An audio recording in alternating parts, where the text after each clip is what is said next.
বিরোধী দল জুলাই অভ্যুত্থানের চেতনাকে ক্ষমতায় যাওয়ার হাতিয়ার হিসেবে ব্যবহার করতে চাইছে বলে অভিযোগ করেছেন স্থানীয় সরকার মন্ত্রী মির্জা ফখরুল ইসলাম আলমগীর।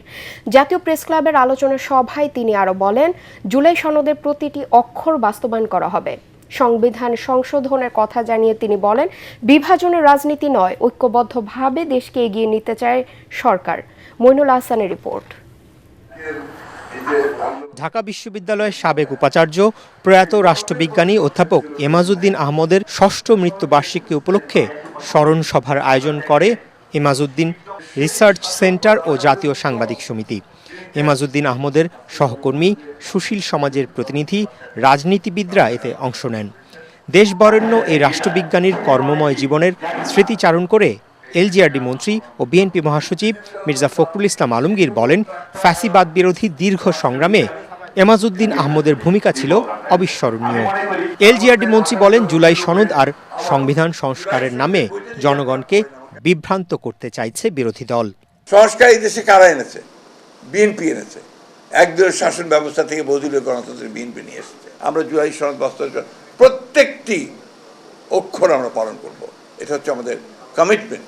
গণভোটের একটা অংশ তো আমাদের সঙ্গে কোনো আলোচনাই হয়নি। উচ্চকক্ষের অনুপাতিক হারে প্রতিনিধিত্ব হবে, সেই বিষয়টাতে আমরা কখনোই একমত হইনি। তো বরাবরই বলে এসেছি যে আমরা সংবিধান সংশোধন করতে চাই, আমরা সংবিধান সংস্কারের কথা কখনোই বলিনি। বিরোধী দল যারা আছেন তারা অনেকে বিভিন্ন রকম মুখরোচক কথা বলে আপনার জনগণকে আপনার উত্তেজিত করবার চেষ্টা করছেন। ক্ষমতায় যাওয়ার জন্য এই জুলাইকে তারা ব্যবহার করতে চায়। আমরা কিন্তু চাই না যে জুলাই শুধু ক্ষমতার যাওয়ার জন্য আরেকটা হাতিয়ারই পরিণত হবে। বিভাজনের রাজনীতি নয়, প্রধানমন্ত্রী তারেক রহমান সবাইকে নিয়ে দেশকে গড়ে তোলার জন্য কাজ করছেন বলে জানান মির্জা ফখরুল। আমরা ডেমোক্রেসিতে থাকি, বিভাজনের রাজনীতি না করি। আমরা সবাই মিলে, যেমন দেশ 1971 সালে দেশ স্বাধীন করেছিলাম, 24-এ আমরা ফ্যাসিবাদের বিরুদ্ধে চূড়ান্ত লড়াই লড়ে আমরা ফ্যাসিবাদ মুক্ত হয়েছি, একটা গণতান্ত্রিক পরিবেশ সৃষ্টি হয়েছে। সবাই মিলে আমরা এটাকে আজকে সেই জায়গায় নিয়ে যেতে পারি যেখানে আমাদের সেই লক্ষ্যটাকে আমরা পৌঁছতে পারবো। বক্তারা বলেন, ব্যক্তি বা দলীয় স্বার্থকে বড় করে না দেখে জাতীয় স্বার্থে সবাইকে একসাথে কাজ করতে হবে। Optical brighter photo catalyst active granule সমৃদ্ধ বসুন্ধরা পাওয়ার ওয়াশ, ঝলমলে কাপড়ে ফুরফুরে মন। জুলাই শহীদদের প্রতি শ্রদ্ধা এবং গণহত্যার বিচারের দাবিতে কফিন মিছিল করেছে ঢাকা বিশ্ববিদ্যালয়ের শিক্ষার্থীরা। জাতীয় ছাত্র শক্তির উদ্যোগে এই মিছিলে বিভিন্ন ছাত্র সংগঠনের নেতাকর্মীরা অংশ নেন। রাজধানীর বিজয়নগরেও একই দাবিতে কফিন মিছিল করে এবি পার্টি। খায়রুল ইসলামের রিপোর্ট। জুমার নামাজ শেষে ঢাকা বিশ্ববিদ্যালয়ের কেন্দ্রীয় মসজিদের সামনে থেকে জুলাই শহীদদের প্রতি শ্রদ্ধা এবং 24-এর গণহত্যার বিচারের দাবিতে কফিন মিছিল করে জাতীয় ছাত্র শক্তি। 24-এর গণ আন্দোলনের বিভিন্ন স্লোগান দেয় শিক্ষার্থীরা। পুরো ক্যাম্পাস ঘুরে রাজু ভাস্কর্যের সামনে সমাবেশে মিলিত হন তারা।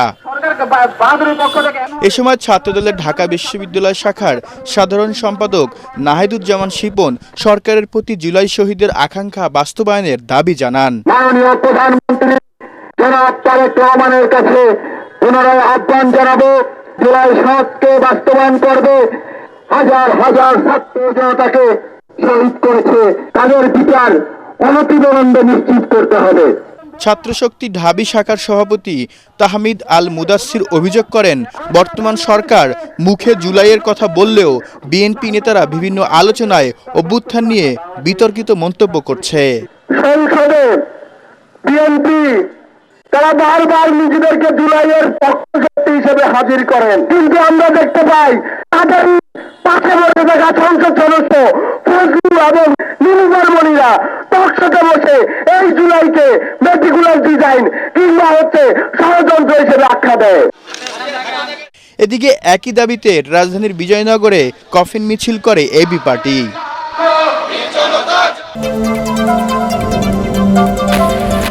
জুলাই সনদের আলোকে সংবিধান সংশোধন বা সংস্কার ইস্যুতে সরকার এবং বিরোধী দলকে দ্রুত ঐক্যে আসার পরামর্শ দিয়েছেন বিশ্লেষকরা। তারা বলছেন, সনদ বাস্তবায়ন নিয়ে দূরত্ব তৈরি হলে দেশ আবারও সংঘাতের মুখোমুখি হতে পারে, যার পুরো সুফল পাবে ফ্যাসিবাদীরা। উদ্ভূত পরিস্থিতি এড়াতে সরকার ও বিরোধী দলকে জরুরি ভিত্তিতে সংলাপে বসারও তাগিদ দিয়েছেন বিশ্লেষকরা। ইমদাদুল্লাহ বাবুর রিপোর্ট। সমস্ত রাজনৈতিক নেতা একসঙ্গে হয়ে গণভোটের রায় অনুযায়ী জুলাই সনদের আলোকে চলছে রাষ্ট্র সংস্কার ও সংবিধান সংশোধনের তোড়জোড়। তবে এই প্রক্রিয়ার শুরুতেই দেখা দিয়েছে ভিন্নমত। এরই মধ্যে জাতীয় সংসদে 17 সদস্যের সংবিধান সংশোধন সংক্রান্ত বিশেষ কমিটি ঘোষণা করেছে সরকারি দল। সংবিধানের 18তম সংশোধনীর আগে অংশীজনদের সাথে আলোচনা করে সংসদে প্রতিবেদন দেবে এই কমিটি, যার তীব্র বিরোধিতা করেছে জামায়াত নেতৃত্বাধীন 11 দলীয় জোট। বিরোধী জোটের দাবি, একটি নিরপেক্ষ সংবিধান সংস্কার পরিষদ গঠন করে তার মাধ্যমেই করতে হবে সংবিধানের আমূল পরিবর্তন। অন্যদিকে সরকারি দলের দাবি, বিরোধীদের এই ধারণা সম্পূর্ণ অসাংবিধানিক। বিশ্লেষকরা বলছেন, সংবিধান সংস্কারের পদ্ধতি ও বাস্তবায়ন নিয়ে প্রধান দলগুলোর মধ্যে সমঝোতা না হলে দেশ পড়তে পারে দীর্ঘমেয়াদী সংকটে।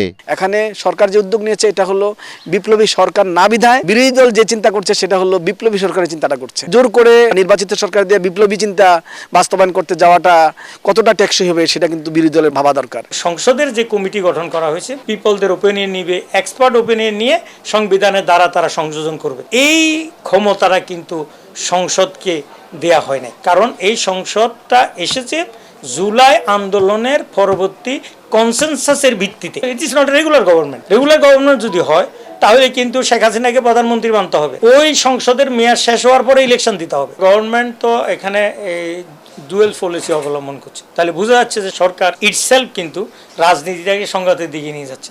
সংকট ঘনীভূত হওয়ার আগেই আলোচনার টেবিল প্রস্তুতের পরামর্শ তাদের। সরকারি দলের চিন্তা ভাবনা করা দরকার যে কিভাবে তারা বিরোধী দলকে আরো বেশি অ্যাকোমোডেট করতে পারে। এই জন্য পর্দার অন্তরে আলাপ চলতে পারে। তাদের মনে রাখা দরকার তাদের কিন্তু কমন শত্রু বাজারে এখনো আছে। সুতরাং তারা যত বেশি ক্ষমতা নিয়ে লড়াই করবে একে অপরের বিরুদ্ধে, তত কিন্তু তারা নিজেরাই বিপদে পড়ে যেতে পারে। বলটা কিন্তু on the court of the prime minister. সংস্কার পরিষদ নিয়ে আগেও উনি পজিটিভ ছিলেন। বিএনপির দায়িত্ব হলো সংস্কার পরিষদের শপথ গ্রহণ তারা করা। যেহেতু তারা শপথ গ্রহণ করতে পারে নাই, তো যারা শপথ গ্রহণ করেছে তাদেরকে অন্তত মিটিং ডেকেই সেখানে কিন্তু এই প্রস্তাবনা উপস্থাপন করলেই সংকটের কিন্তু সমাধান হয়ে যায়। শহীদদের আত্মত্যাগ আর গণ আকাঙ্ক্ষার মর্যাদা রক্ষায় যে কোনো মূল্যে সরকার ও বিরোধী দলকে ঐক্যের পথে হাঁটার তাগিদ দেন বিশ্লেষকরা। প্রত্যাশিত বাংলাদেশ এক্ষুনি তৈরি করে ফেলা যাবে না। সরকারি বেসরকারি কোনো ধরনের ত্রাণ সহায়তা পাচ্ছে না দক্ষিণ চট্টগ্রামের বানভাসী মানুষ। স্মরণকালের ভয়াবহ বন্যায় যখন হাজার হাজার পরিবার অনাহারে দিন কাটাচ্ছে, তখন ত্রাণ বিতরণে চরম স্বজনপ্রীতি ও হরিলুট চলছে বলে অভিযোগ সাতকানিয়া ও বাঁশখালীর স্থানীয় জনপ্রতিনিধিদের। তারা বলছেন, মাঠ পর্যায়ে এক শ্রেণীর অসাধু চক্র ত্রাণ লোপাট করছে। রনি দাসের ক্যামেরায় আরও জানাচ্ছেন চট্টগ্রাম প্রতিনিধি ইরফানুল হক। চারপাশে শুধু অথই পানি আর পানি, নিরাপদ আশ্রয় ও খাবারের নিশ্চয়তা নেই। চরম মানবেতর 5 দিন পার করেছেন দক্ষিণ চট্টগ্রামের হাজার হাজার পরিবার। বন্যা পরিস্থিতি কিছুটা স্বাভাবিক হতেই এখন দৃশ্যমান হচ্ছে ক্ষতচিহ্ন। ভয়াবহ এই বন্যায় সবচেয়ে বেশি দুর্ভোগে পড়েছেন বাঁশখালী ও সাতকানিয়া উপজেলার মানুষ।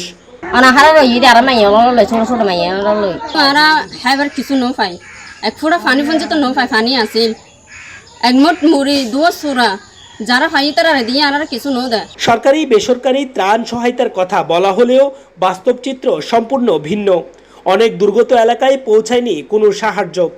তানও পাতেছি না, কিছু পাইতেছি না, ঘরবার ভেঙে যাইতেছে, মানে অনেক কষ্টে আছি, বলতে পারতেছি না।